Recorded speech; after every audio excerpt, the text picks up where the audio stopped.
Teman-teman yang dirahmati Allah, di dalam ayat ketiga surat Hud, Allah Subhanahu wa ta'ala berjanji kepada hamba-hamba yang senang beristighfar. Wa anistaghfiru rabbakum. Jadilah kalian orang yang selalu beristighfar kepada Rabb kalian. Salah satu kalimat yang Allah paling suka dari hambanya itu adalah astaghfirullahalazim.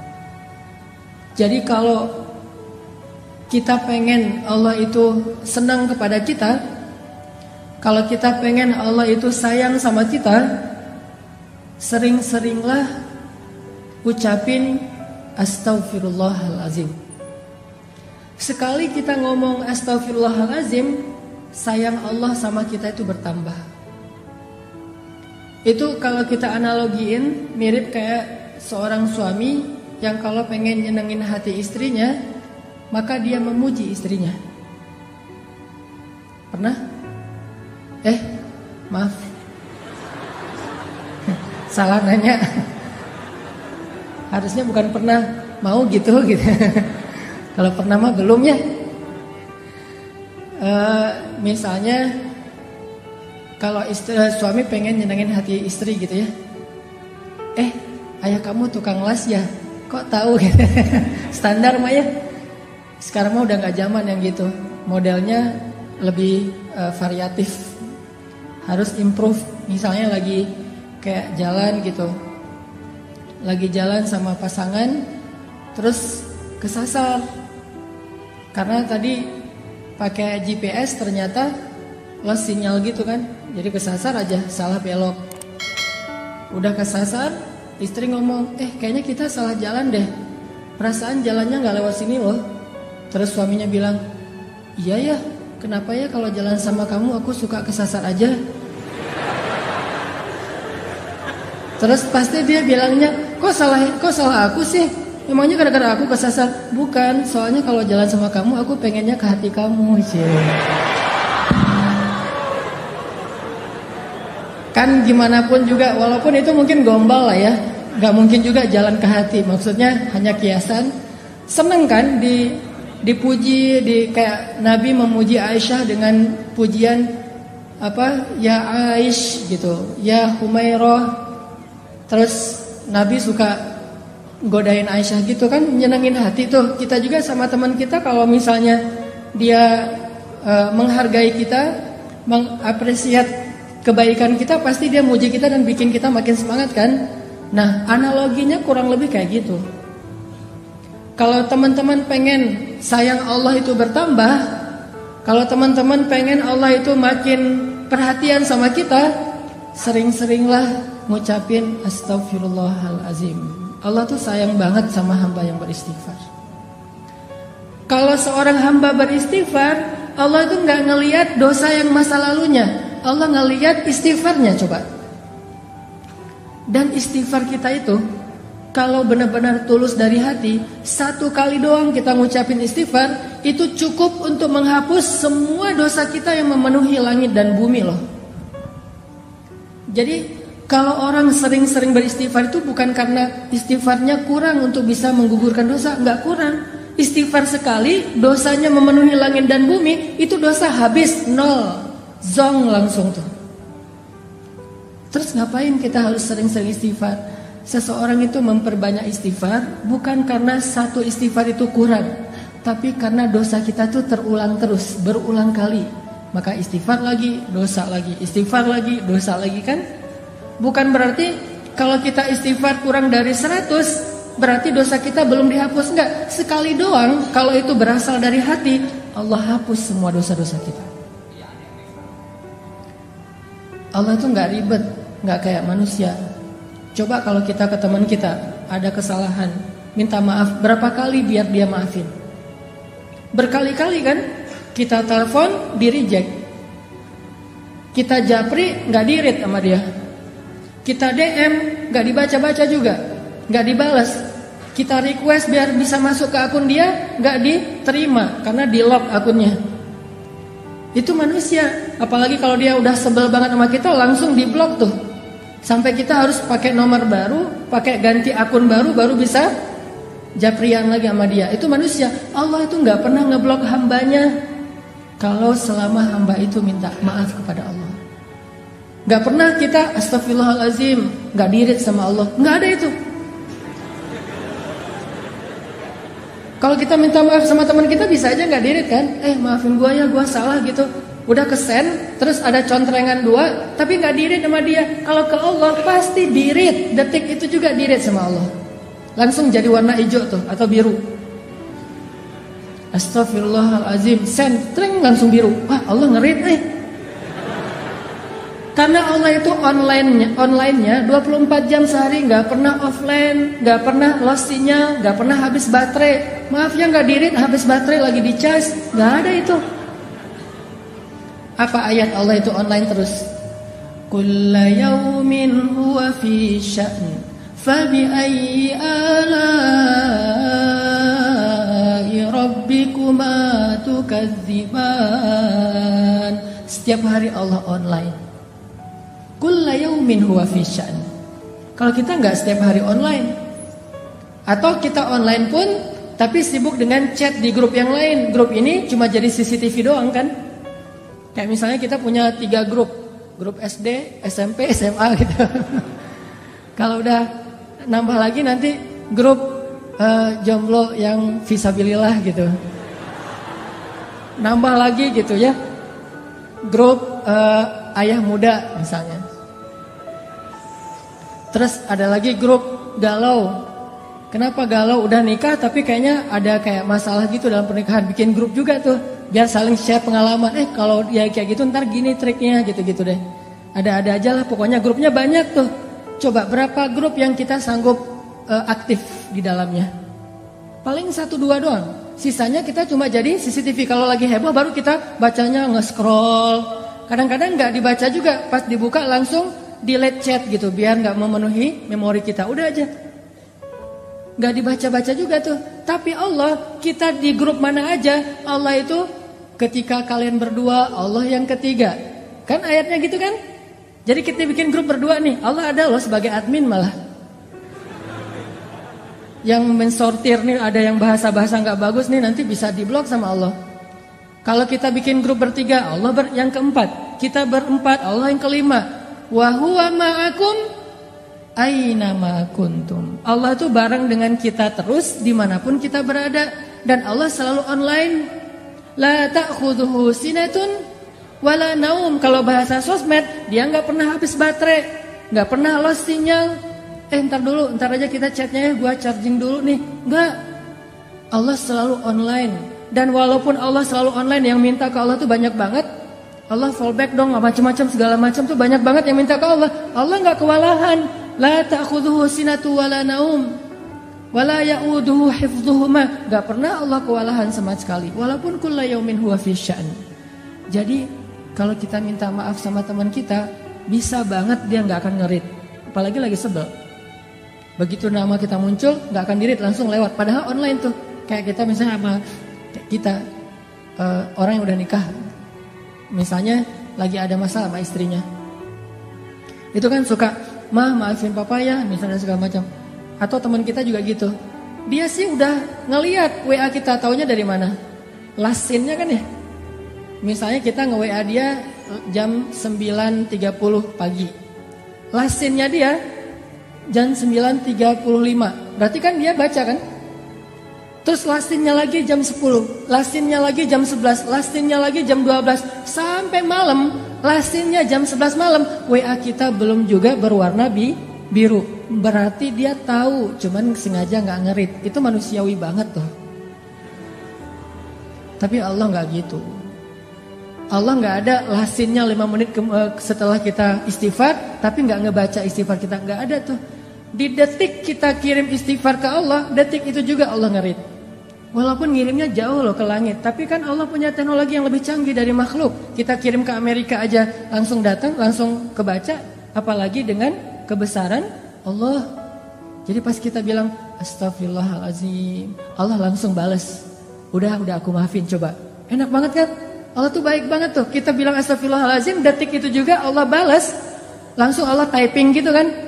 Oh, Allah typing Apa typingnya? Udah dimaafin. Terus kita balas lagi, Allah tapi dosa saya banyak banget. Udah lupain aja. Semuanya ya Allah, semuanya kata Allah. Jadi kita jadi kayak senang gitu chat sama Allah semalaman. Allah nadenin semalaman. Yang capek dalam chat dengan Allah itu bukan Allah, kitanya yang capek. Allah gak pernah capek sama kita. Udah ya, udah lama banget nih, udah 2 jam kita ngechat. Banyak hamba-hamba yang lain loh yang pengen. Enggak, Allah mah gak kayak gitu. Kita doang nih yang ngerasa lelah chat sama Allah kan. Coba kita angkat tangan sama Allah. Pernah gak Allah bilang, udahlah angkat tangannya udah kelamaan, udah cukup. Giliran yang lain. Enggak, kita doang yang pegal tangan kita. Kita yang pegal dengan lisan kita. Kita yang ngantuk mata kita. Allah gak pernah pegal, gak pernah capek untuk mendengar chat dari hambanya. Enggak sama sekali. Jadi kalau ke manusia itu agak-agak ribet kalau minta maaf. Tapi kalau sama Allah itu mudah banget. Cuman satu doang yang Allah harapin dari kita.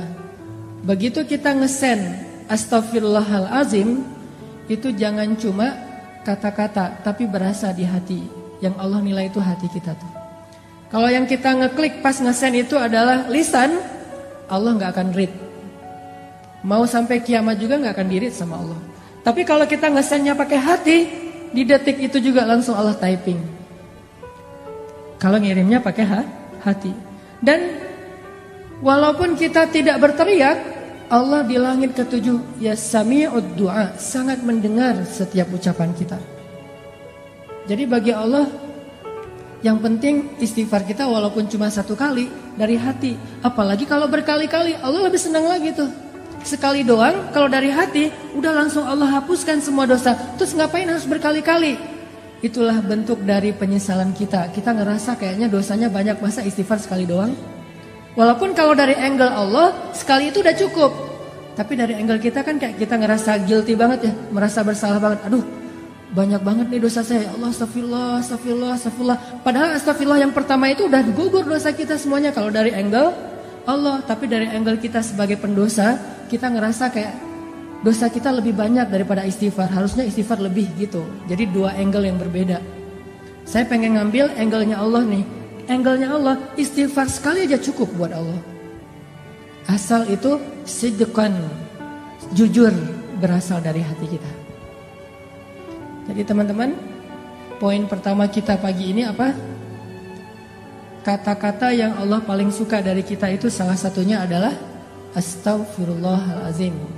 Jadi kalau kita pengen Allah senang sama kita, kalau kita pengen Allah itu sayang sama kita, kalau kita pengen Allah lebih perhatian sama kita, coba dawamin sering-sering bilang astaghfirullahalazim, astaghfirullahalazim. Allah pasti tersenyum.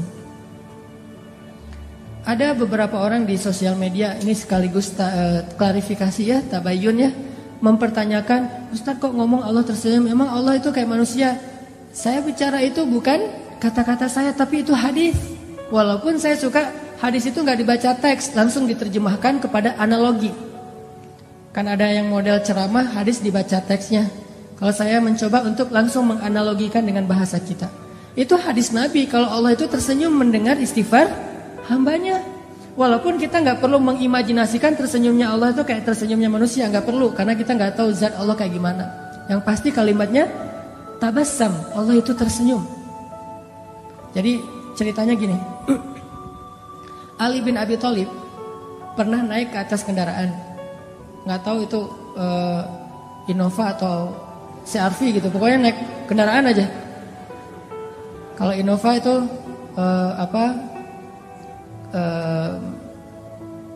kuda, kalau Alphard itu berarti onta merah.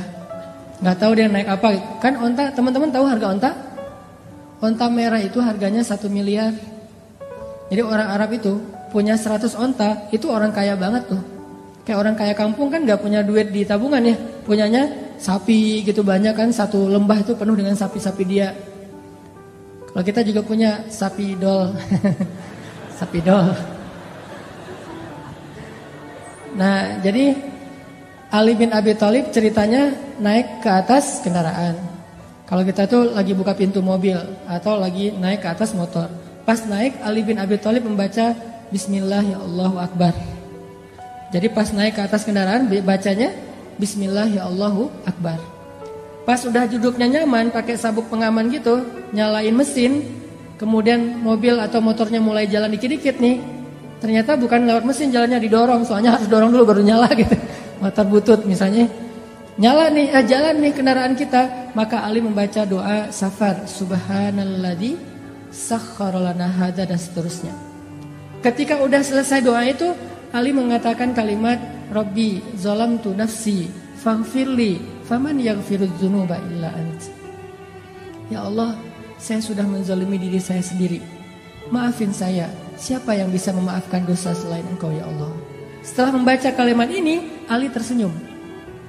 Senyum aja. Senyumnya itu sampai bikin orang penasaran, kok senyumnya kayak lama gitu, kayak happy banget, kayak excited banget. Senyumnya tuh kayak habis dapat hadiah apa gitu. Atau senyumnya tuh kayak anak muda yang baru diterima yes gitu ya. Diterima kampus maksudnya. Coba kalau kita habis diterima, kita jadian yuk. Kasih waktu aku seminggu ya. Oh ya, itu kan seminggu paling berat tuh. Malam-malam yang gak bisa tidur, tahajud tiap malam. Ya Allah, Engkaulah yang menggenggam hati, balik-balikanlah hati dia ke arah saya gitu. Ternyata yang doa kayak gitu ada 2 orang. Terus hatinya tuh agak-agak labil gitu nih. Kenapa sih hati saya tuh kok deg-degan ya, sekali kanan sekali kiri, dua-duanya kuat-kuatan doanya nih. Ya Allah, balikinlah hati dia ke saya. Dia mau ngasih jawaban hari Minggu. Hari Sabtu itu kan hari yang paling deg-degan kan. Kok lu gak makan sih? Gue lagi gak enak makan. Kenapa? Lagi menanti jawaban. Nah, itu berat banget tuh hari-hari kayak gitu tuh. Pas hari Minggunya, pagi-pagi udah mandi, udah segala macam. Kata teman kita, lo harus siap ya dengan segala jawaban. Gue siap banget. Siap kalau dibilang iya sih. Kalau dibilang enggak siap sebenarnya. Bayangin, pas kita datang, dia bilang, aku udah pikir-pikir dan udah nanya ke orang tua. Orang tua nyerahin ke aku. Terus, insya Allah aku bersedia. Wah, itu mah dunia. Kayak apa aja gitu kan ya. Bisa mati mendadak tuh, gak jadi nikah. Gara-gara jantungan gitu. Apalagi ceweknya tuh cewek yang kita banget lah pokoknya. Punya tipe kan, ada yang gayanya gaya Korea gitu kan, yang oriental. Ada yang Arab gitu. Ada yang etnik, yang Indonesia banget misalnya. Ada yang dia senangnya emang yang agak-agak eksotis, Afrika misalnya. Kayak saya kan sering main di air, akhirnya orang bilang, Ustaz kok makin hitam? Enggak hitam, eksotis. Nah ini jadinya Ali itu kayak bahagianya tuh, senyum-senyumnya tuh kayak orang baru jadian. Bahagia banget. Kan bikin orang lain kepo ya. Ali, kata salah satu pengawalnya, kenapa kok senyum-senyum? Dia kepo gitu. Kenapa kok senyum-senyum? Kata Ali, mau dengar gak ceritanya? Apaan? Dulu tuh Rasulullah, saya pernah ngelihat Rasulullah naik kendaraan, terus membaca apa yang saya baca. Di akhir kalimat itu Nabi tersenyum. Dan saya juga kepo, nanya ke Rasulullah, ya Rasulullah, kenapa engkau tersenyum? Apa jawaban Rasul? Aku tersenyum karena Allah tersenyum. Jadi Allah itu tersenyum mendengar hambanya mengatakan, ya Rabbi, saya banyak dosa, maafin dong dosa saya. Gak ada yang bisa maafin dosa selain Engkau ya Allah. Allah senyum dengan kata-kata itu. Akhirnya Nabi juga tersenyum karena bahagia terhadap senyumnya Allah. Akhirnya Ali juga tersenyum karena melihat Nabi tersenyum. Jadi itu disebut dengan istilah hadis musalsal kalau dalam ilmu hadis. Apa tuh hadis musalsal? Hadis berseri. Hadisnya itu bukan cuman teks, tetapi adegannya diikutin. Jadi kalau kita baca doa itu, idealnya kita bukan cuma ngebaca teks hadisnya, tapi ikutin juga adegan Rasulullah. Makanya saya pernah bilang, kalau kita beristighfar, astagfirullahaladzim, Rabbi, saya zalim banget sama diri saya sendiri. Tapi kan gak ada yang bisa maafin dosa sehebat Engkau ya Allah. Yang mudah banget tuh ngemaafin dosa hambanya. Ampunkanlah dosa saya ya Allah. Udah gitu senyum. Kenapa? Yakin karena Allah juga senyum waktu itu. Allah senang banget dengan kata-kata istighfar.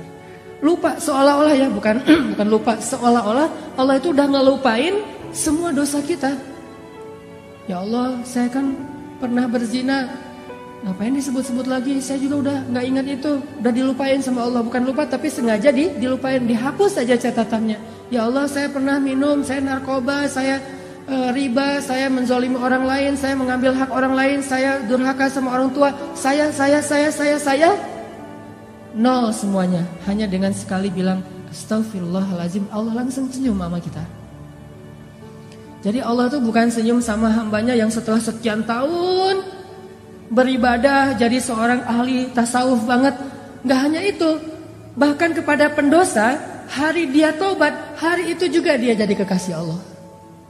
Hari dia beristighfar, hari itu juga dia jadi kesayangan Allah Subhanahu wa taala. Makanya poin ini penting banget teman-teman. Kalau pengen Allah sayang dan senang sama kita, senyum-senyum sama kita, bilang astagfirullahalazim, terus senyum dengan harapan Allah nih lagi senyum sama saya nih. Kalau sidqan minal qalb, benar-benar diucapkan dari hati. Dan ini gak ada manusia yang bisa kayak gini sama temennya, sama orang lain, sama keluarganya. Yang mudah memaafkan kayak Allah tuh gak. Paling-paling kalau teman kita ngemaafin kita, mungkin kesalahan kita masih wajar. Coba kalau kesalahan kita itu sekian tahun nyakitin hati dia, terus bayangin. Dari sejak 10 tahun yang lalu, sehari 5 kali kita nyakitin hati dia. Sehari 5 kali dia telepon, kita reject. Padahal dia tuh paling baik loh sama kita. Coba bayangin ya, teman-teman nih. Pernah gak ngerasa kayak berjasa kepada seseorang? Pernah? Mungkin gak jasa seperti ayah dan ibu kita lah, tapi merasa kayak pernah ngebantu temennya gitu. Dan kita ngerasa kita tuh udah jadi orang penting buat dia, udah pernah punya jasa, pernah punya budi ke dia. Terus suatu saat kita gak butuh dia, cuman pengen nyapa doang. Bukan karena butuh, cuman pengen nyapa doang, silaturahim. Telepon, di reject. Bukan gak diangkat, kalau gak diangkat mungkin dia lagi kuliah, lagi di kamar mandi sehingga gak diangkat. Atau lagi tidur. Ini di reject. Pas kita telepon, langsung di reject.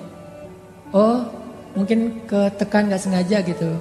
Udah, telepon lagi. Dan itu gak telepon waktu itu juga. Kita telepon pagi sekali, di reject. Nanti siang telepon lagi, di reject. Sore telepon lagi, di reject. Maghrib telepon lagi, di reject. Malam telepon lagi, di reject. Sehari 5 kali, sudah 10 tahun kayak gitu, bayangin. Gimana tuh perasaan kita? Paling-paling dia itu paling baik itu nge-rejectnya tuh dengan tulisan. Lagi driving, lagi meeting, lagi on the way, lagi apa misalnya kan gitu. Kadang-kadang nge-rejectnya tanpa alasan, reject aja. Gimana perasaan kita? Harusnya kan Allah lebih dari itu, karena Allah sering kita reject. Allahu Akbar, Allahu Akbar. Suara radio tuh pindah channel. Suara TV pas waktu maghrib matiin, pindah channel gitu kan. Atau kita pakai gak sengaja gitu, alarm di handphone kita pakai suara azan, langsung di close gitu. Kalau di masjid langsung kita pindah tempat. Hayya 'alas shalah. Kadang-kadang kita nge-rejectnya tuh dengan keluhan lagi. Duh, udah waktu sholat aja gitu kan. Jadi kesan ke Allah itu kalimat keluhannya. Nelfon aja sih. Coba kalau kita digituin. Kan kalau misalnya ada yang nelfon kita, telepon masuk, suka ada nolaknya pakai apa kan? Ada menu custom gitu kan? Coba di custom terus kita nulis gini. Kok kamu ganggu aja sih? Bisa nggak ngirim ke orang kayak gitu? Berani nggak? Bahaya banget kan? Kita nelpon orang terus dia balas ke kita tulisannya ganggu aja sih. Gimana tuh perasaan kita? Kita tuh sering kayak gitu loh sama Allah. Aduh udah zuhur aja, udah asar aja. Apaan sih subuh-subuh kok ganggu orang tidur segala macam. Dan itu mungkin kita ngirimnya nggak dengan lisan, dengan hati. Bukankah Allah alimun bidzatis sudur, tahu banget ucapan di hati kita? Coba. Tapi begitu kita bilang astagfirullahalazim, Allah itu lupain semua reject kita selama 10 tahun. Allah maafin semuanya. Coba kalau kita ke orang lain, dia nge-reject kita 10 tahun dengan dibalas kata-kata yang gak pantas gitu. Dia WA kita, dia bilang ganggu aja sih kerjaannya, terus aja bikin kita sebel. Setelah 10 tahun dia datang, maafin saya ya. Gimana? Gak akan diirit sama kita. Itu artinya famay yaghfiruz dzunuba illa anta. Siapa sih yang bisa maafin dosa sehebat Allah Subhanahu wa taala? Itu kalimat itu maksudnya kayak gitu. Allah tuh maafin kita itu gak pernah perhitungan, gak pernah dendam sama sekali. Sehingga apalagi teman-teman yang menghalangi kita untuk istighfar kepada Allah. Ma gharraka bi rabbikal karim. Apa terus masalah kita untuk enggak istighfar sama Allah? Masalahnya apa? pasti satu doang masalahnya. Kita nge-nyepelein Allah. Kita nganggap Allah itu nggak penting. Padahal hidup kita itu 24 jam di tangan Allah Subhanahu wa taala. Tapi kita sombong, seolah-olah kita bisa hidup tanpa Allah Subhanahu wa taala. Dan itu pun istighfar. Kalau istighfar kita nggak dari hati, 1000 kali itu nggak ngaruh buat Allah, nggak akan lirit sama Allah. Makanya ulama ada yang bilang istighfar yang butuh istighfar. Istighfar butuh istighfar. Kan ada tuh yang pakai jiglak-jiglak gitu kayak hitung untuk ngitung itu gitu kan, apa istilahnya gitulah ya, checker gitu kan, ada checker, terus kita istighfar, astagfirullah. Ketemu sama teman-teman kita pada ngobrol lagi ngafe nih, lagi nongkrong, oh iya si gaya gitu ya, pas dilihat sama teman kita dalam sehari 10.000, just keren ya, 10.000 istighfar. Cuman pas kita ngomong ke teman kita, dia nanya gitu, gimana ya? Aku kok males banget berzikir, istighfar aja jarang, kata teman kita. Padahal itu gampang banget loh. Kalau lo lagi kosong waktunya lagi nggak ngapa-ngapain, daripada ngelamun, udah istighfar aja. Gua ngelamun doang, istighfar alhamdulillah sih sehari-hari nggak pernah kurang dari 10.000. Ngomong kayak gitu, maka 10.000 itu dosa semuanya. Bukan ampunan, dosa karena riya. Lalu yang ke 10.001, yang ke 10.001-nya istighfar dari hati. Astagfirullahaladzim, ya Allah maafin saya udah jadi riya. Maka yang 10.000 tadi itu jadi pahala semuanya. Coba, satu itu berpengaruh. Bisa jadi dosa, bisa jadi pahala. Yang mana dari hati, yang mana cuma di lisan. Kayak ada orang yang rajin tahajud gitu ya. Tahajudnya itu udah dawam banget lah, udah 10 tahun dan 15 tahun tahajud terus. Ketemu sama temennya. Kasih dong tips gimana biar bisa tahajud. Gua nih udah lama banget gak tahajud, gak tahu ngerasain tahajud tuh kayak gimana. Dia bilang, tahajud mah gampang. Kalau misalnya mau tuh saya mah tahajud gak perlu pakai jam waker. Udah gak perlu pakai di handphone. Nanti dibangunin jam 3 lewat 5, jam 3 lewat 10, jam 3 bangunnya jam 13 gitu ya. Habis zuhur. Enggak, udah gak perlu kayak gitu. Oh gitu, terus bangunnya gimana? Ya bangun aja, kebangun. Pokoknya asal jam 3 malam saya pasti kebangun. Oh gitu, udah berapa lama? Enggak sih, baru sekitar 15 tahun lah. Gitu ya. Berarti 15 tahun kita tahajud 0. Kalau kita riak dari hatinya sombong. Tapi kalau hanya sekedar syiar, nyemangatin, Allah lebih tahu isi hati kita. Innamal a'malu binniyat. Terus nggak usah ngejudge hati orang lain lah. Sombong lo, riak lo, enggak. Kita doang yang tahu. Setelah Allah Subhanahu Wa Taala pastinya. Makanya istighfar dari hati. Sekali aja udah luar biasa. Gimana kalau 100 kali kayak Nabi? Astagfirullahaladzim. Ya Allah maafin saya. Itu satu ya poinnya. Allah tuh senang banget dengan istighfar.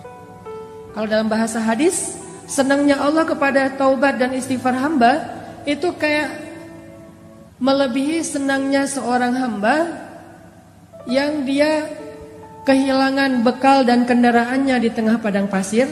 Jadi ada seorang laki-laki gitu, analogi dari Nabi nih. Nabi bikin kayak semacam ilustrasi gitu. Ada seorang laki-laki lagi musafir di tengah padang pasir, terus dia kehilangan ontanya, dia kehilangan bekal-bekalnya, kehilangan minumnya, airnya, semuanya tinggal sebatang kara di tengah padang pasir, nyari-nyari onta dan bekalnya itu nggak nemu. Sampai akhirnya dia berputus asa. Ini saya bakalan celaka nih kali ini nih. Apes banget sih. Kehilangan onta, bekal, air segala macam di tengah padang pasir, kayak di tengah samudra kan. Kalau di tengah laut kan juga kita nggak bisa minum, sama persis kayak di tengah padang pasir. Panas, nggak ada air. Wah ini pasti cuma bertahan 2 hari. Besok saya mau mati nih kalau kayak gini. Di hari ketiga, detik-detik dia udah berat banget, udah dehidrasi banget.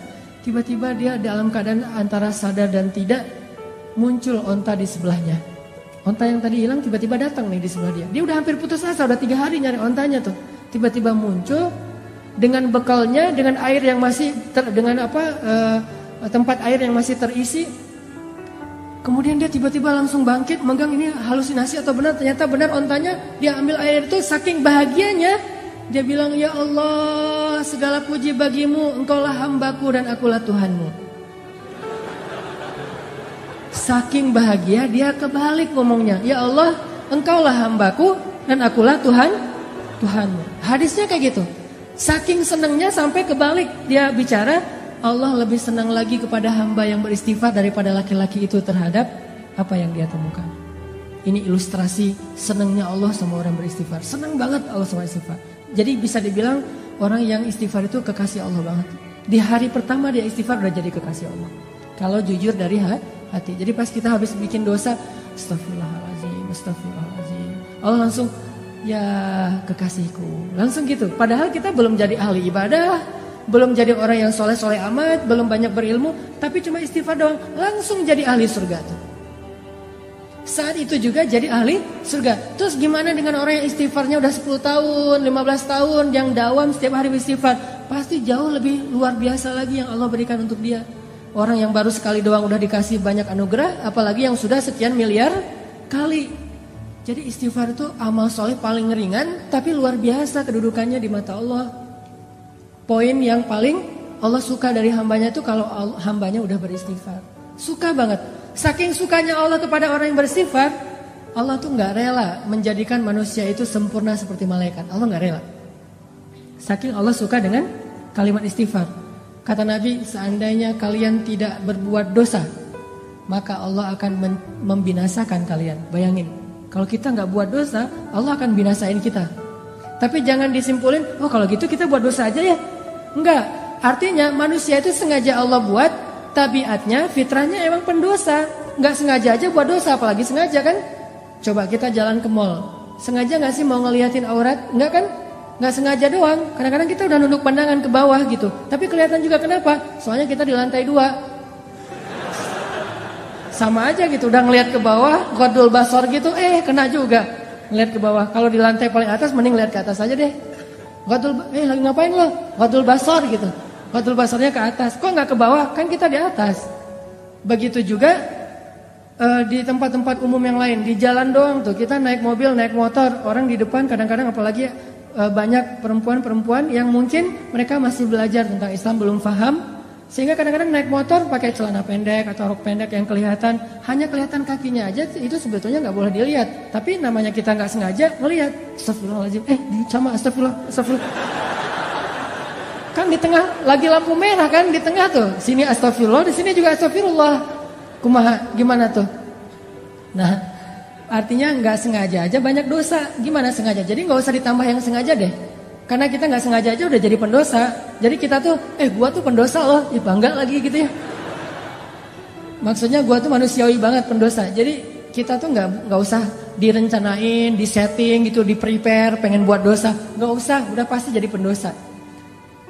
Kullu ibni Adam khata'. Semua anak Adam itu pasti pernah lakuin kesalahan. Sampai Nabi bilang, kalau kalian gak bikin salah, Allah binasain kalian tuh.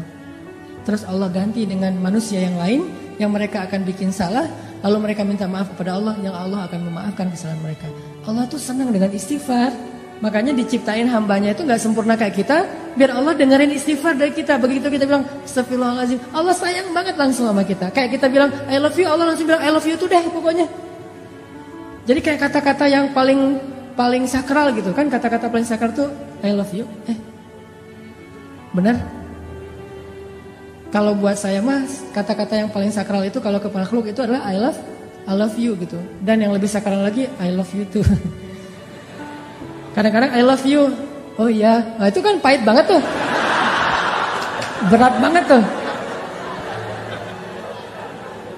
Kalau ngirimnya pakai WA gitu, cuma dibalas senyum doang, atau dibalas emoticon tutup wajah gitu, apa gitu, malu-malu gitu, kan itu nggak enak banget ya. Berkali-kali digituin, akhirnya ujung-ujungnya apa? Kita adik kakak aja ya. Itu mah lebih berat lagi tuh. Mending jadi musuh ya daripada adik kakak ya.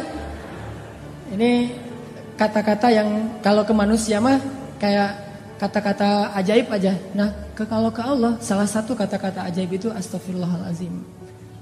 Jadi ilustrasinya tuh kurang lebih buat Allah senang banget tuh dengan kata-kata astagfirullahalazim. Itu satu ya teman-teman. Kedua, istighfar itu Allah bukan hanya senang kepada kata-kata istighfar. Allah bukan hanya akan pasti menghapus dosa-dosa orang yang beristighfar. Tapi yang lain Allah juga selain menghapus dosa-dosa kita, setiap kali kita beristighfar Allah kasih hadiah loh. Jadi bukan cuma Allah nge-read, Allah typing, Allah ngebales, Allah ngechat sama kita, tapi Allah juga tiba-tiba ngirim gosen. Tiba-tiba di rumah kita, Bu, ini ada yang ngirim, Mas, Kak, Bang gitu. Ini ada yang ngirim gosen. Pas dibuka hadiah dari siapa? Dari Allah. Coba. Allah itu bukan cuma seneng kalau kita bilang maafin saya ya Allah, langsung Allah read, langsung Allah typing, ya udah dimaafin. Bukan cuma segitu. Pas begitu kita nulis kayak gitu, Allah langsung nyiapin kado, hadiah, send kepada kita. Bisa sampainya hari ini, bisa sampainya besok, bisa nanti dikasihnya di akhirat. Karena di akhirat kita lebih butuh itu daripada di dunia. Yang pasti Allah nge-send hadiah buat orang yang bersifat. Pasti itu 100% Allah kasih. Cuman ada yang dikasihnya sekarang, ada yang kasihnya ntar sore, ada yang dikasihnya besok, ada yang dikasihnya someday, ada yang kasihnya next time pas nanti kita di akhirat. Yang jelas Allah pasti ngasih kita hadiah. Makanya kalau kita udah istighfar, kita tuh kayak astagfirullahaladzim ya Allah. Berarti udah dimaafin dosa. Plus kita bayangin, waduh saya punya hadiah nih dari Allah nih, surprise. Cuman belum tahu. Nanti Allah kasih kapan? Begitu kita butuh Allah kasih. Kayak 3 orang yang terkurung di dalam gua kan. Hadis populer itu. 3 orang terkurung di dalam gua. Yang membuat mereka bisa selamat apa? Hadiah-hadiah terhadap amal soleh mereka di masa lalu kan ya. Yang tadi kita baca di ayat ketiga, Allah pasti membalas setiap kebaikan dengan kebaikan. Allah pasti balas. Istighfar itu bagi Allah itu kebaikan. Padahal istighfar itu kewajiban itu ya. Namanya orang berbuat salah kan wajib minta maaf kan. Tapi bagi Allah itu bukan cuma kewajiban, kebaikan coba. Kalau kita ada orang minta maaf ke kita, kita bilang wajar sih orang dia salah pasti minta maaf dong. Tapi kalau Allah ngelihatnya nggak kayak gitu. Dia baik banget ya mau minta maaf gitu coba. Kurang baik apa Allah sama kita? Coba kalau kita disakitin orang, ditikung misalnya, lagi ngecengin, tiba-tiba teman kita nyalip duluan karena dia udah punya modal gitu. Kita ke rumahnya naik angkot terus macet-macetan dulu, dia naik ninja. Udah sampai di rumahnya, pas kita datang, nih ninja siapa ya? Jangan-jangan ninja kakaknya gitu. Ternyata dia udah duluan, Pak, lagi PDKT sama calon mertua. Kan kita disalip tuh. Pulang dia bilang, maaf ya gua nyalip lo, gua tahu sih lo mau ke situ. Kok kamu udah tahu? Ya gimana perasaan saya mah nggak bisa ditahan, saya mah sayang banget sama dia segala macam. Oh ya udah, gua maafin. Udah aja gitu. Apakah kita akan menganggap permintaan maaf dia itu sebagai sebuah kebaikan? Tidak, kita menganggap itu sebagai sebuah kewajiban dan kewajaran. Tapi Allah, ke orang yang beristighfar, menganggapnya itu kebaikan loh. Allah tuh kayak merendah banget gitu, walaupun Allah maha mulia dan maha tinggi. Kayak ngasih hati banget ke hamba-hambanya. Kita astagfirullahaladzim ya Allah, saya udah buat dosa. Hambaku ini baik banget ya, minta maaf. Padahal itu tuh udah jadi kewajiban kita sebagai pendosa. Tapi Allah anggap kebaikan. Sehingga Allah kasih hadiah, ini hadiah buat yang berbuat baik. Dan hadiah itu pasti sesuatu yang sangat kita butuhin dalam hidup. Makanya saya pernah cerita, mungkin teman-teman pernah dengar juga nih dari ustadz yang lain atau dari YouTube saya juga pernah kali, keajaiban hadiah bagi orang yang beristighfar kan. Kisah siapa? Imam Ahmad. Jadi Imam Ahmad bin Hambal suatu ketika tuh jadi kayak ada perasaan kepengen ke Basrah. Ada apa ya di Basrah kok saya pengen banget ke sana gitu. Saya curiga nih, Raja Salman kemarin ke Indonesia itu gara-gara ada yang istighfar di Indonesia. Astagfirullahaladzim ya Allah Raja Salman. Astagfirullahaladzim Raja Salman. Tiba-tiba Raja Salman mikir, aduh kok gue pengen banget ya ke Indonesia. Datang tuh. Gara-gara istighfar seseorang di Indonesia. Dan saya juga pernah ngerasa gitu. Walaupun saya bukan orang soleh, tapi maksudnya ada keinginan hamba Allah yang soleh, lebih soleh dari saya, yang membuat saya datang ke suatu tempat. Di Bandung itu saya pernah diundang oleh salah satu universitas, namanya Universitas Telkom. Itu ngundang saya tuh berkali-kali, bentrok aja gak bisa. Tiba-tiba bukan saya yang datang, tapi saya dan pemuda hijrah bikin acara gosipnya di Universitas Telkom. Jadi bukan saya doang yang datang, satu tim, rame tuh. Yang datang waktu itu pesertanya sekitar 6.000 orang. Kata teman-teman panitia, Ustadz, kita itu ngundang Ustadz berkali-kali gak bisa loh. Dan terakhir sejak Ustadz mulai banyak yang undang-undang, itu WA saya tuh gak pernah dibaca loh Ustadz. Tapi kita gak putus asa Ustadz. Gak bisa ngundang Ustadz lewat Japri, kita ngundangnya lewat Allah. Pakai istighfar. Ya Allah, astagfirullahaladzim. Hananataki datengin dong ya Allah. Astagfirullahaladzim, Hananataki, astagfirullahaladzim. Tiba-tiba kita pilih di antara beberapa list yang kita mau bikin acara gosip. Telkom University itu paling memungkinkan kita bikin di situ. Ini hasil istighfar ya Ustadz. Artinya luar biasa kan? Coba praktekin. Ya Allah, dia ya Allah. Tapi saya lupa namanya, nggak tahu namanya siapa gitu. Pokoknya kurang lebih wajahnya tuh mirip-mirip Claudia gitu ya Allah gitu-gitu. Tapi cek dulu ya, itu orang masih sendiri atau sudah berpasangan. Jangan sampai dia cerai. Kenapa dia cerai? Istighfar kita kan nggak boleh ya. Beristighfar demi orang lain putus gitu nggak boleh. Pasti orangnya harus single dulu. Ya astagfirullahaladzim, astagfirullahaladzim. Pas kita ada hajat, ya Allah beri saya jodoh yang soleha, yang hafizah, yang konita, yang apa segala macam. Pas ketemu benar, Neng, kak namanya siapa? Soleha, konita, hafizah gitu. Sesuai dengan permintaannya. Walaupun dia baru belajar tahsin 1 gitu. Tapi namanya Soleha, konita, hafizah. SQF. Soleha, konita, hafizah. SQH. Nah gitu deh pokoknya. Jadi Imam Ahmad, by the way teman-teman, Imam Ahmad itu ulama dengan hafalan hadis yang terbanyak loh. Tahu berapa hafalan hadis Imam Ahmad? Kalau kita kan hafal hadis itu 1 ya, dari dulu sampai sekarang.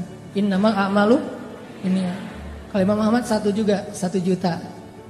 Hafalan hadisnya 1 juta. Imam Syafi'i aja gurunya Imam Ahmad itu respect banget, takjub sama Imam Ahmad. Imam Syafi'i tahu sendiri kan, yang hafalannya itu gimana? Kalau baca buku, beliau takut hafal. Baca buku takut hafal. Jadi kalau dia baca buku 2 halaman gitu, 1 halaman ditutup. Aduh, saya takut nih kehafal. Ditutup dulu biar nggak kehafal coba. Kita tuh aduh, gimana ya cara hafal? Imam Syafi'i, aduh khawatir kehafal nggak sengaja. Nggak sengaja kehafal. Kita mungkin satu-satunya yang kita hafal nomor telepon, cuma nomor telepon si dia. Kadang nomor telepon sendiri juga nggak hafal loh. Ustaz nomor teleponnya berapa? Ntar ya, cari dulu. Tapi kalau nomor istri saya aja saya hafal banget tuh. Imam Ahmad hafalannya 1 juta hadis. 1 juta hadis, dan itu bukan cuma teks dengan sanad-sanadnya dari ini 1 juta. Saking luar biasanya kesolehan Imam Ahmad. Kan jadi selebgram banget tuh di masa beliau tuh ya. Followersnya udah jutaan lah pokoknya Imam Ahmad mah. Di mana-mana pengen Imam Ahmad, ngejapri, tapi kan namanya orang udah sibuk kayak Imam Ahmad kan nggak bisa ngebales. Akhirnya ngejapri langit. Tiba-tiba Imam Ahmad saya pengen banget ke Basrah. Ada apa ya di Basrah? Padahal saya nggak kenal orang loh di Basrah. Tapi pengen. Setelah berapa hari kepengen, akhirnya azam, udahlah saya berangkat aja. Siapa tahu ada sesuatu yang saya dapat kebaikan di sana. Berangkat ke Basrah. Namanya orang tawadu, rendah hati, berangkat ke Basrahnya itu sendiri. Nggak ada preparation apa-apa, nggak ngebooking pesawat, nggak ngebooking hotel, berangkat aja sendiri, backpackeran gitu. Jadi Imam Ahmad itu backpacker soleh. Dari Madinah ke Basrah backpackeran, jalan ke Basrah. Sampai di Basrah karena nggak ada tempat menginap, beliau nginap di masjid terbesar di kota Basrah. Di dalam masjid lagi tidur, diusir sama marbot. Bang, ngapain tidur di sini? Pak, saya musafir dari Madinah, nggak ada tempat tinggal. Ya ini bukan hotel ini. Udah mirip Medan belum sih? Bah gitu ya. Ini bukan hotel ini. Mbah, kenapa tidur di sini? Udah keluar gitu. Diusir aja. Ini Medan, Bung, gitu ya. Keluar akhirnya dia. Ini orang Imam Ahmadnya orang Sunda lagi kaget langsung kan ketemu orang Medan gitu. Akhirnya keluar di teras. Di teras datang lagi tuh marbot. Marbotnya emang agak-agak kayaknya belum dapat gajian tanggal tua. Agak-agak nyebelin gitu. Kok masih tidur di sini? Katanya tadi nggak boleh di dalam. Akhirnya saya tidur di luar. Ya ini masih juga masjid. Udah keluar. Diusir aja. Sampai keluar, didorong-dorong gitu. Bayangin ulama besar, orang soleh, kekasih Allah didorong-dorong. Tapi emang kayak gitu takdir Allah. Supaya jadi caper sama penjual roti. Penjual roti lagi tutup toko ngeliat ada orang didorong-dorong, dipanggil, wahai kisanak gitu ya. Kalau radio dulu teh. Pak, Tuan, kenapa ada apa sini gitu. Tuan butuh apa? Saya musafir, pengen tempat istirahat tapi diusir di masjid. Oh ya udah, diistirahat aja di rumah saya kecil tapi lumayanlah untuk istirahat malam ini. Ya jazakallahu khair wa iyyakum, udah tinggal di situ. Subuh-subuh, menjelang subuh pas waktunya tahajud, Imam Ahmad bangun ngelihat si penjual roti lagi bikin roti, kan habis subuh dia jualan. Jadi bikinnya sebelum subuh. Lagi bikin roti ngaduk-ngaduk gitu. Setiap dia ngaduk dia bilang astagfirullahalazim, astagfirullahalazim, astagfirullahalazim gitu. Bayangin. Dawamkan satu perbuatan yang dibarengi dengan istighfar. Lagi nyalain motor, astagfirullah, astagfirullah gitu. Bisa, lagi ngaduk juga bisa, lagi ngapain juga bisa. Selama itu satu perbuatan yang mubah. Mubah itu boleh-boleh aja. Jangan sambil berbuat dosa istighfar gitu. Atau istighfar tapi asik. Gimana istighfar tapi asik? Istighfar sambil main PlayStation. Wah, astagfirullahaladzim gitu. Nah, itu mah gak boleh ya. Itu namanya mencampur adukan antara hak dan wala talbisul haqqa bil batil. Janganlah kalian mencampur adukan hak dan batil. Astagfirullahaladzim, astagfirullahaladzim. Daripada ngelamun, daripada bengong gitu, mending daripada bersiul, ya udah astagfirullah aja. Walaupun mungkin bersiul boleh-boleh aja, tapi yang nggak dapat pahala, walaupun nggak dosa juga gitu. Astagfirullah. Imam Ahmad perhatiin, ini saya lihat udah 10 menit istighfar melulu. Didatengin sama Imam Ahmad. Tadi kepo juga. Mas, Bang, kan di Medan ya, Bang. A gitu. Oh, orang Bandung ya. Bang, saya lihat abang istighfar terus setiap ngaduk ini. Ya kenapa? Enggak, saya penasaran aja udah berapa lama kayak gitu. Alhamdulillah udah sekitar 10 tahun saya kayak gini. Saya selalu kalau ngaduk roti itu istighfar biar ada kebaikan setiap adukan roti. Siapa tahu rasa rotinya lebih gurih kalau bahasa kita. Oh udah 10 tahun, Alhamdulillah. Terus boleh tahu nggak hasil dari dawamnya istighfar 10 tahun itu apa? Abang udah dapat apa nih dari istighfar? Alhamdulillah sejak saya istighfar kayak gini, Allah selalu ngasih apa yang saya minta. Gak pernah saya berdoa yang Allah tolak, semuanya dikabulin sama Allah. Kecuali satu yang belum dikabulkan. Apaan? Saya tuh pernah berdoa, ya Allah saya pengen banget selfie sama Imam Ahmad. Pengen banget tuh. Gak apa-apa Allah sekali aja, yang penting bisa ketemu sama Imam Ahmad, pengen jabatan tangan, pengen tahu wajah orang yang hafal hadis sejuta hadis itu kayak gimana. Saya minta ke Allah, cuman mungkin belum aja, tapi saya yakin pasti akan dikabulkan. Imam Ahmad langsung nangis coba. Masya Allah, jadi ini nih yang menarik saya ke Basrah nih. Istighfar dialah yang membuat Imam Ahmad pengen banget ke Basrah. Bela-belain habis-habisan sampai diusir-usir di masjid gara-gara dia beristighfar. Jadi pengaruhilah hati seseorang, pengaruhilah hidup seseorang dengan istighfar kepada pemilik hati dan kehidupan orang itu. Astagfirullah, astagfirullah. Tapi jangan baru istighfar 3 kali mintanya banyak gitu. Istighfar dulu aja. Dawamin, nanti kalau kita butuh, jadi mintanya itu kayak pamungkas ya. Kalau kita butuh banget, minta pakai istighfar. Jangan diobral. Istighfar 10 kali, ya Allah saya udah 10 kali nih. Boleh minta ini enggak? Enggak, dawamin dulu aja. Walaupun kalau untuk dosa sekali cukup, tapi kalau untuk yang hadiah, kalau bisa lebih banyak. Sampai setahun, 2 tahun kita dawamin, nanti lihat deh hasilnya tuh luar biasa. Pokoknya kalau kita punya hajat sesuatu, yang pertama yang harus kita lakukan itu adalah minta kepada pemilik segala sesuatu. Ada hajat apa? Minta kepada pemilik segalanya. Misalnya pengen sesuatu yang baik atau yang minimal mubah, pengen jalan-jalan. Istighfar aja, astagfirullahaladzim, astagfirullahaladzim. Nanti begitu kita minta ke Allah, ya Allah saya pengen haji banget nih. Istighfar kita udah 10 tahun, langsung Allah kasih kejutan yang kita gak pernah menduga-duga loh. Jadi gampang banget, tinggal minta aja sama Allah. Yang harus kita prepare dari sekarang itu adalah bikin diri kita itu orang yang sangat diperhatikan sama Allah. Kalau kita udah jadi kayak ring satunya Allah, masuk grupnya itu yang Allah juga memprioritaskan banget. Grup itu, siapa grupnya? Grup orang yang rajin istighfar. Masuk ke grup itu, dan Allah yang mengadminin grup itu. Kita nggak tahu apakah kita udah masuk atau belum, tapi berusaha aja. Siapa tahu setelah sekian tahun kita istighfar, akhirnya Allah mengundang kita, menginvite kita masuk ke grupnya orang-orang yang rajin beristighfar. Kalau udah masuk ke grup itu, setiap kali Allah ngeposting, ngebroadcast kebaikan-kebaikan, ini ada diskon apa gitu, kita langsung dapat nih. Makanya pantaskan dulu diri kita. Dawamin. Akhirnya Imam Ahmad bilang, sayalah Ahmad bin Hambal. Oh benar ini Ahmad bin Hambal? Ya nggak salah, nggak salah. Masya Allah, udah pelukan. Ini keajaiban dari istighfar. Coba, butuh apa dalam hidup? Pasti kita punya banyak kebutuhan. Sampai kita minta garam aja kata Nabi, minta dulu ke Allah baru cari di warung. Jadi sebelum kita ke warung nyari garam, ya Allah garam, ya Allah, cari uang receh beli di warung. Terus apa gunanya minta ke Allah? Banyak gunanya. Siapa yang bilang kita akan sampai di warung? Siapa yang bilang garam itu akan sampai ke rumah kita? Siapa yang bilang garam itu menjadi kebaikan buat kita? Siapa yang bilang bahwa kita akan hidup sampai masakan kita itu selesai dan kita bisa memakannya? Istighfar, minta ke Allah sebelum kepada yang lain. Astagfirullah, minta ke Allah, astagfirullah. Pengen apa aja istighfar. Sampai dulu di zaman Imam Hasan Al-Basri, tabi'in, ada 3 laki-laki yang datang nemuin Imam Hasan Al-Basri. Ya Imam Hasan, saya itu gak punya anak, udah lama menikah tapi belum dikaruniai anak. Kata Imam Hasan Al-Basri, banyak-banyak istighfar ya bu. Oh ya, siap-siap, pulang. Datang lagi orang kedua, gak punya kerjaan, miskin. Ya Imam Hasan, saya tuh miskin, fakir, susah banget untuk dapatin rezeki. Gimana tuh?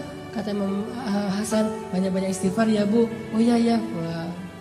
Datang lagi yang ketiga, Imam Ahmad, saya itu sakit udah sekian tahun dan belum sembuh-sembuh, apa yang harus saya lakukan? Banyak-banyak istighfar ya pulang.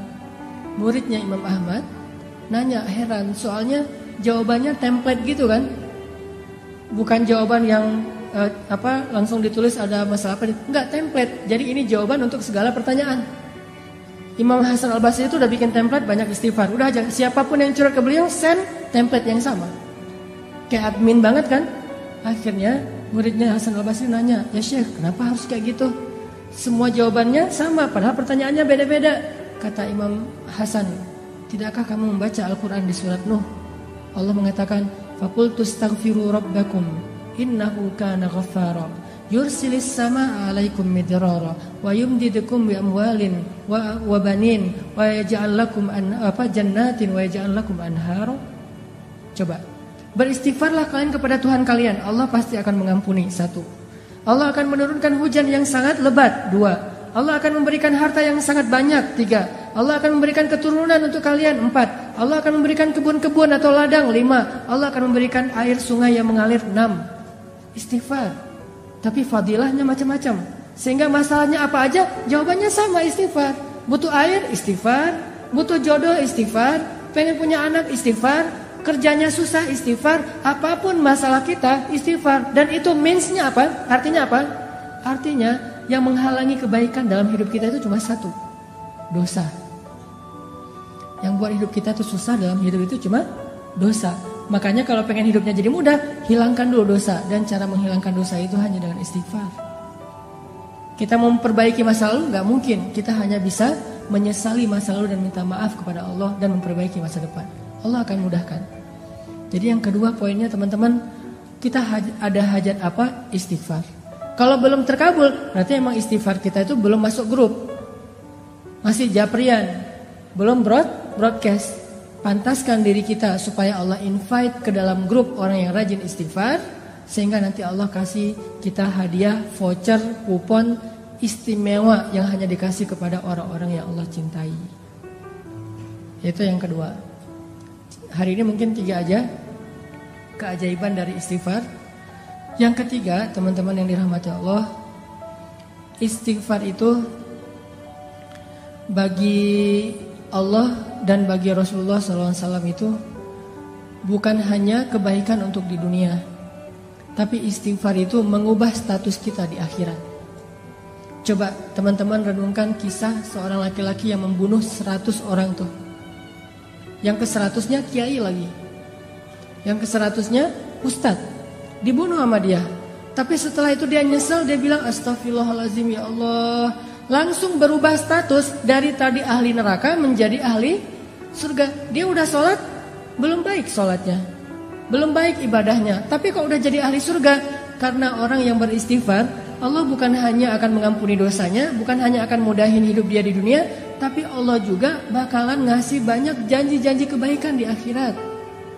Jadi istighfar tuh bisa dibilang kayak investasi masa jangka panjang, yang someday nanti kita akan melihat, oh ini ya hasil dari istighfar saya di dunia. Banyak-banyak aja istighfar, gak ada yang rugi. Demi Allah, tidak ada ruginya beristighfar jika didasari dengan hati yang ikhlas. Demi Allah, nggak ada ruginya berzikir jika didasari dengan hati yang ikhlas. Demi Allah, nggak ada hamba yang datang kepada Allah pulang dalam keadaan kecewa. Itu nggak ada. Dari zaman Nabi Adam sampai akhir zaman, nggak ada yang datang kepada Allah pulang dalam keadaan kecewa. Itu nggak ada. Kalau kita datang ke rumah dia pulang kecewa, itu biasa.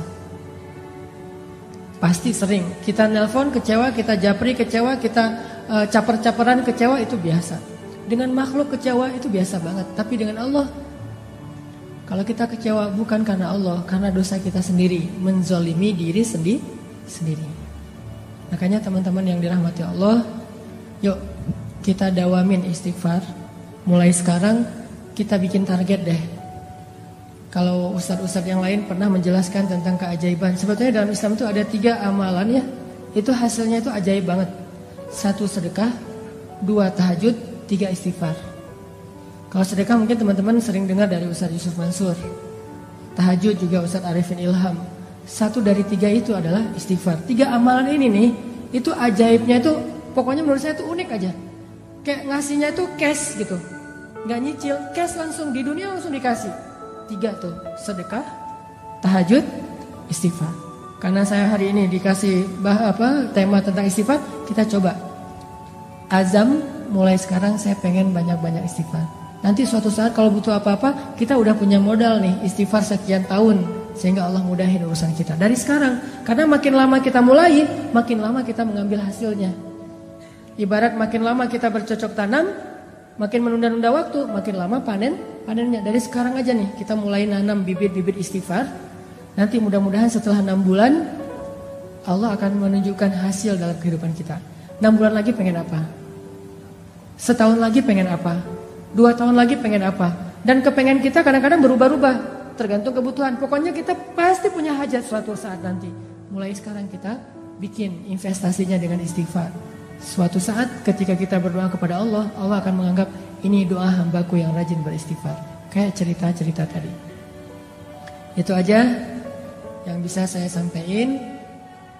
Dan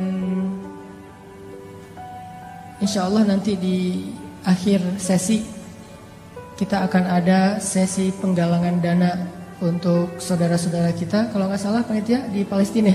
Untuk Palestina atau Syam? Oh, Somalia, Masya Allah. Untuk saudara-saudara kita di Afrika, di Somalia yang berada dalam kondisi kelaparan. Dan kita tahulah, pasti kalau googling banyak banget tuh bahan tentang gimana kondisi di Somalia. Yang anak bayi itu sampai minum air dari genangan yang ada di tanah, saking kurangnya air, kurangnya makanan. Jadi kita coba belajar untuk buka puasanya barengan dengan saudara kita di Somalia.